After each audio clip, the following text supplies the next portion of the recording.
Attitudes in schools in America today, both at the primary levels and the college level, is a great concern of mine today. It's one of my greatest concerns. And one of the reasons that I became so concerned is I spent 4 years in Texas on the school board. And I got to look at the curriculum.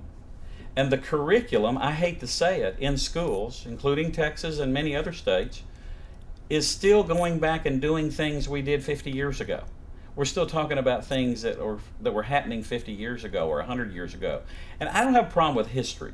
I don't have a problem with reading, writing, and arithmetic. But I have a problem that we're letting kids get out of high school and go to college.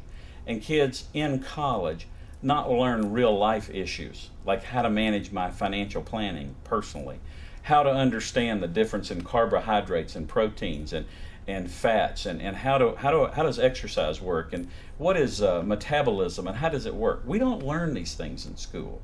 We just touch on them. Maybe we have a health class, maybe we have a stock class in financial planning, but we don't really get into it. How to be a parent, how to be a good spouse. We don't have a class.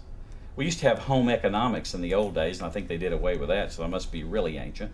But the point being is that I want a curriculum today in schools that says, before you graduate as a senior, you're going to go through a real life 101 class. And we're going to talk to you about how to be a parent, how to be a spouse. We're going to talk to you about your money and the decisions you have to make, how to buy a car, how to buy a house, what's a lease, what's a purchase. I think these are questions that people watching and listening would want to know the answers to, and we don't. And we get into a situation where the only place we get this information is we count on advisors. We count on financial institutions, and unfortunately they have agendas. So you don't always get good advice. Now I want to go to the college level a minute.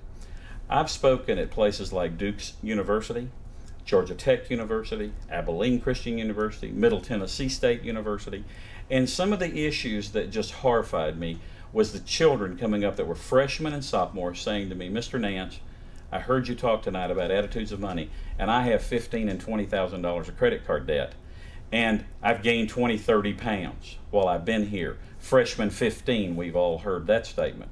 Well, now the freshman 15 takes on a new meaning.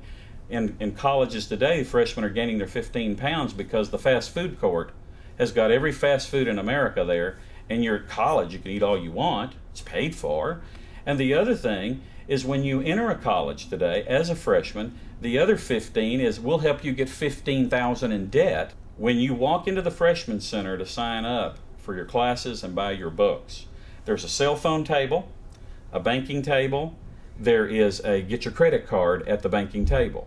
And if you get the credit card, guess what we're going to do because we love you? We're going to give you the team mascot. We're going to give you a teddy bear. What we do to our young people that are freshmen is we set them up to fail. But where I'm upset about this is when you have a freshman that doesn't know all of these things and doesn't have a vision of life's big picture, and you say, here, if you'll sign up for this credit card, the school will give you the school mascot. They've even now got them going to spring break and setting up credit card booths on beaches where the kids play volleyball, and they have other students that are their peers working for the credit card booths to lure them in. And this is one of the reasons I call drug dealers in America today, the people that give us too much credit and too much bad food, is if you think about it, if you want somebody to have a drug to get hooked on, what would you give them? You give them a free sample. And so the bottom line here is we have the universities getting a kickback or an override, whatever nice term you want to pick, the whole time that this person has this credit card through the life of their college, the university gets a return on their charges.